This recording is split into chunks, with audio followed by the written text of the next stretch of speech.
Valmiki Ramayan series में आपका फिर से स्वागत है। सुंदरकांड भाग 2। सोने की नगरी लंका बड़ी भव्य और अनुपम छटा वाली थी। वहां ऐसा कोई स्थान नहीं था जहां दीप न जल रहे हों। कोना कोना प्रकाशित था।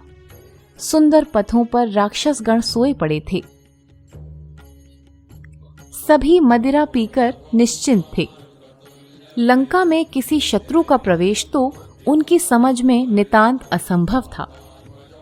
हनुमान को अब अशोक वाटिका का पता लगाना था कि यह राजसी उद्यान इतनी विशाल नगरी में कहाँ हो सकता है। सूक्ष्म रूप में हनुमान रावण के महल में भी जा घुसे और उसे निद्रामग्न देखा। मूर्ख रामद्रोही कैसा निश्चिंत पड़ा सो रहा था। वह समझ रहा था कि उसके सुरक्षित दुर्ग के सुरक्षित महल में कोई प्रवेश नहीं कर सकता। यदि श्री राम की आज्ञा होती तो हनुमान उसे उठाकर किष्किंधा ले जाते, परंतु आज्ञा न होने के कारण हनुमान वहां से बाहर आ गए। आगे एक और सुंदर भवन था जिस पर प्रभु श्री राम के धनुष बाण का चिन्ह अंकित था। हनुमान आश्चर्य में पड़ गए कि इस दुष्ट नगरी में कौन राम भक्त रहता है। उन्हें मिलने की उत्कंठा हो चली और वे उस महल में प्रवेश कर गए। वहां तो एक मंदिर भी था जहां तुलसी वृक्ष थे। हनुमान ने हर्षित होकर जय सियाराम का उद्घोष किया। उस स्वर को सुनकर भवन स्वामी विभीषण जागकर बाहर आ गए और हनुमान को देखकर सिर नवाकर प्रणाम किया।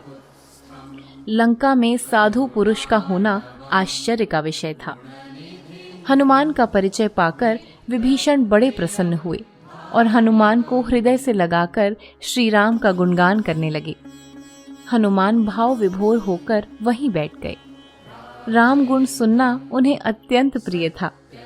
दोनों की राम चर्चा चलती रही और कब सवेरा हो गया राम रस में डूबे दोनों ही प्रभु भक्त न जान सके।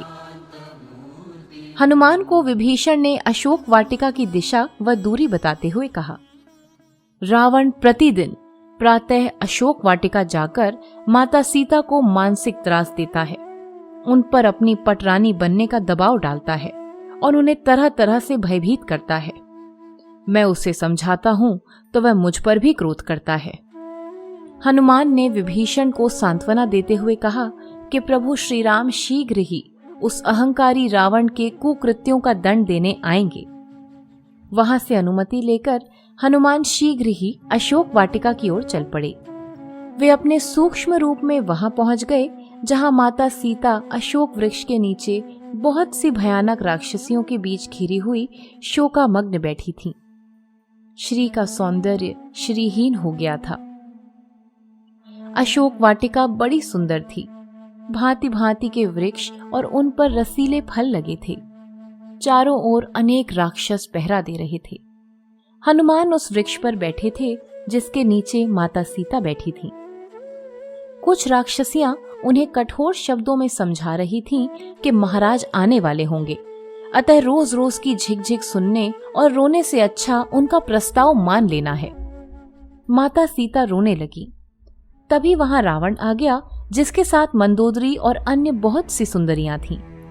उन्हें देखकर माता सीता को घेरे बैठी सभी राक्षसियां वहां से उठकर चली गईं। हनुमान ने देखा कि रावण को आया जानकर माता सीता ने एक अशोक पत्र उठाकर मुख की ओर कर लिया। रावण गर्वित चाल से चलता हुआ पास आकर बोला, सीते, मेरे दिन का आरंभ तेरे दर्शन से होता है। सोच हमारे हृदय में तेरे लिए कितना प्रेम है। तू उस राम की याद में स्वयं को सुखा रही है जिसने तेरी कोई सुधि ही नहीं ली। देख, यह सब सुंदरियां, नाग कन्याएं, गंधर्व बालाएं, यक्षपुत्री, देवांगना मेरे प्रेम के वश में अपने अपने माता पिता को भूल गईं और एक तू है कि तपस्वी राम को भूलती नहीं। सीता क्रोधित होकर बोली, अरे मूर्ख रावण, चांदनी कभी चंद्रमा को भूलती है? सूर्य के बिना रश्मियों का क्या अस्तित्व है? रघुवीर जी को भूलकर तो सीता क्षण भर भी जीवित न रहेगी। तेरे जैसे चोर पामर ही हैं जो उनसे द्रोह करके मृत्यु को निमंत्रण दे रहे हैं। मूर्ख, उनका एक बाण तेरी इस नगरी को राख करने की सामर्थ्य रखता है। रावण क्रोध से कांप उठा और अपनी तलवार मयान से निकालकर सीता की ओर दौड़ा। तभी मंदोदरी ने उसका हाथ पकड़कर समझाया कि अबला पर शस्त्र प्रहार वीरों को शोभा नहीं देता। रावण ने क्रोध में सीता को अनेक दुर्वचन कहे और वहां से चला गया। हनुमान को इतना क्रोध आ रहा था कि यदि प्रभु का भय न होता तो वे उसी समय गदा के प्रहार से रावण के मस्तक को खंड खंड कर देते। सीता विलाप करने लगी, अपने भाग्य को कोसती और श्री राम का स्मरण करती। सीता का रुदन हनुमान को बहुत द्रवित कर रहा था। उन्होंने जय सिया राम का उच्चारण किया और नीचे कूदने से पहले प्रभु की मुद्रिका माता सीता के सामने रख दी। सीता ने चौंक कर चारों ओर देखा और मुद्रिका उठाकर हथेली पर रखी। वे हर्ष से पुलकित हो उठी, परंतु किसी आशंका से भयभीत भी हो गईं। श्री राम की मुद्रिका यहाँ कैसे? क्या यह कोई राक्षसी माया है? श्री रघुवीर को युद्ध में कोई जीत नहीं सकता और न उस मुद्रिका की नकल बनाई जा सकती है।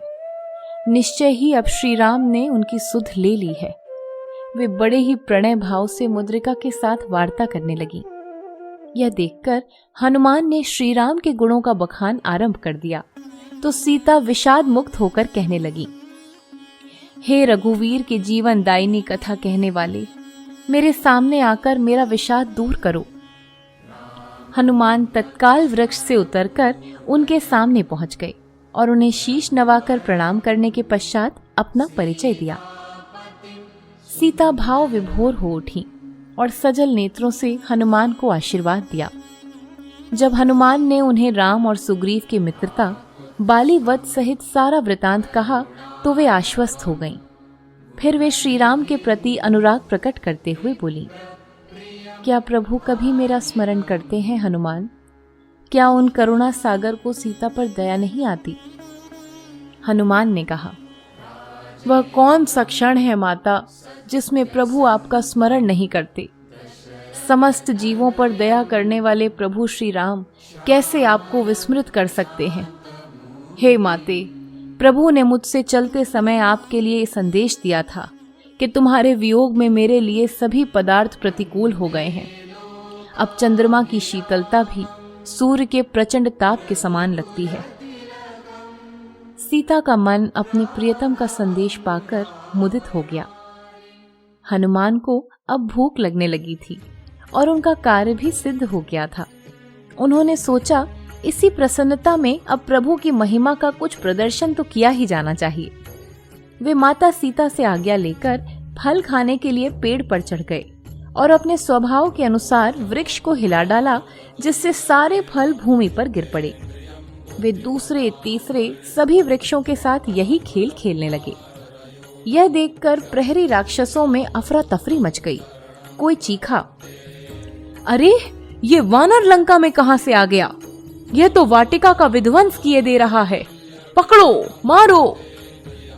हनुमान आगे आगे थे और राक्षस पीछे पीछे, लेकिन हनुमान को वृक्षों पर पकड़ना कोई सहज कार्य नहीं था। राक्षस गण इधर से उधर भाग रहे थे और आपस में टकरा रहे थे।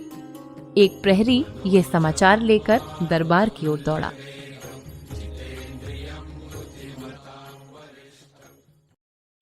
अभी आपने सुना सुंदरकांड भाग 2। अगले भाग के साथ जल्द मिलेंगे। धन्यवाद।